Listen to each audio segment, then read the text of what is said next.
Test সিরিজে প্রথমবার পাকিস্তানকে হোয়াইট ওয়াশ করল বাংলাদেশ। রাওয়ালপিন্ডিতে সিরিজের দ্বিতীয় টেস্টে টাইগারদের জয় 6 উইকেট।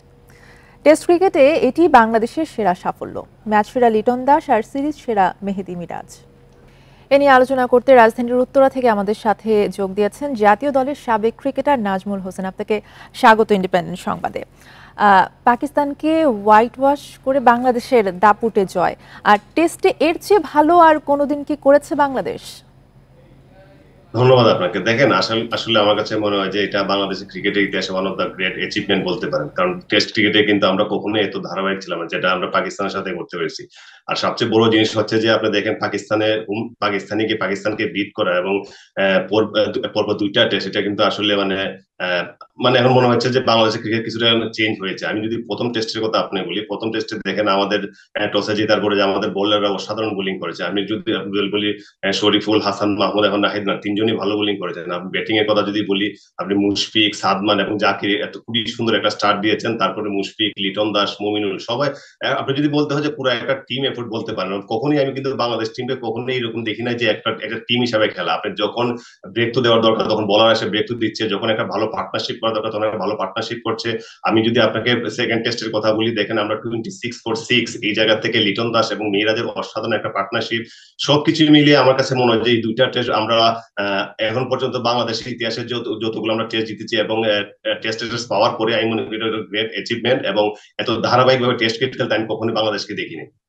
এই বিষয়টা নিয়ে আমি একটু আপনার কাছে জিজ্ঞেস করতে যাচ্ছিলাম যে আপনি যেহেতু বলছিলেন প্রথম টেস্টের কথা, প্রথম টেস্টে অসাধারণ বোলিং করেছে এবং ব্যাটিং এর ক্ষেত্রেও তাই।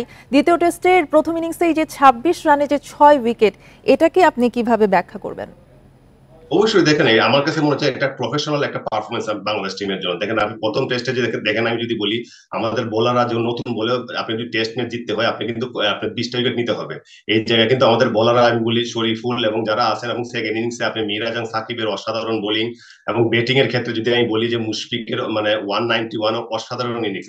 আমি যেটা আপনি বুঝতে পুরো টিম এফোর্ট, এই জন্য বলবো যে যখন একটা একটা ম্যাচ আপনি কিন্তু একজন দুজন পারফর্ম করলে কিন্তু একটা ম্যাচ জিতা যায় না। এই জায়গায় কিন্তু পুরো একটা প্রত্যেকটা টিমের প্রত্যেকটা প্লেয়ার কিন্তু কম বেশি কেউ না কেউ কন্ট্রিবিউট করেছেন। এই জন্য কিন্তু আমাদের, আমি যদি বলি যে দুইটা টেস্টে কিন্তু, যদি আমি ফার্স্ট টেস্টের কথা বলি, ফার্স্ট টেস্টে কিন্তু কখনোই কিন্তু বোঝা গেছে না যে টেস্টটা বাংলাদেশ জিতবে। তো 4 দিন পর মনে হয়েছিল যে টেস্টটা জয়ের দিকে যাচ্ছে, বাট লাস্টের দিকে সাকিব এবং মিরাজের অসাধারণ বোলিং। এই জন্যই বলছি যে আমাদের পুরো টেস্ট সিরিজটাই, আমাদের প্রত্যেকটা player, each and every player, আপনি বোলিং ডিপার্টমেন্ট বলেন, ব্যাটিং ডিপার্টমেন্ট, যখন যেটা দরকার প্রত্যেকটা কিন্তু প্রফেশনালি আর ভালো খেলছে। আমি সেকেন্ড টেস্টের কথা বলবো, এই জন্য সেকেন্ড টেস্টে কিন্তু আমাদের খুব আর্লি 6টা উইকেট চলে গেছে। এই জায়গা থেকে দেন লিটন এবং মিরাজের সাহসিকতা ইনিংস বলতে পারি আমি এটা। এরা এত ভালো ব্যাটিং করেছে, আমি কখনোই কিন্তু দেখি না যে বাংলাদেশের ব্যাটসম্যানদের দায়িত্বশীল ব্যাটিং, অসাধারণ, টোটাল একেবারে এই একদমই জয়ের অসাধারণ। পেছনে আসলে প্রত্যেকটা প্লেয়ারেরই আসলে কন্ট্রিবিউশন রয়েছে অবশ্যই। এবং এরপরে কিন্তু ভারতের বিপক্ষে টেস্ট, এই টিমটাতে কোনো সংযোজন অথবা বিয়োজন প্রয়োজন মনে করছেন কিনা?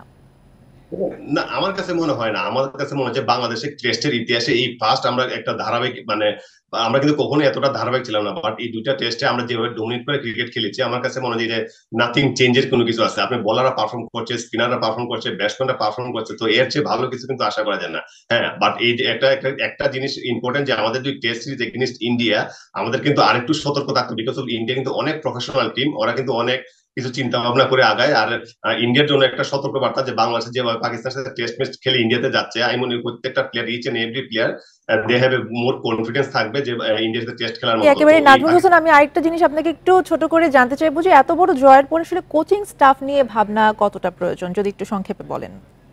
দেখেন, আমি মনে করি যে এখন যেহেতু একটা টিম ভালো খেলছে, তো এটা টোটালি একটা বোর্ডের সিদ্ধান্ত। বাট টিম যেহেতু ভালো খেলছে, তো এই জায়গায় এত কিছু চেঞ্জ করাটা আমার মনে করি খুব ডিফিকাল্ট, যেহেতু টিমটা ভালো খেলছে। তো টোটালি এটা বোর্ডের সিদ্ধান্ত, এটা বোর্ড ভালো পাবে। বাট যেহেতু টিম ভালো খেলছে, তো এটা আমি মনে করি যে বিকল্প কোনো চিন্তা ভাবনা করা যেতে যেতে পারে হয়তো বা।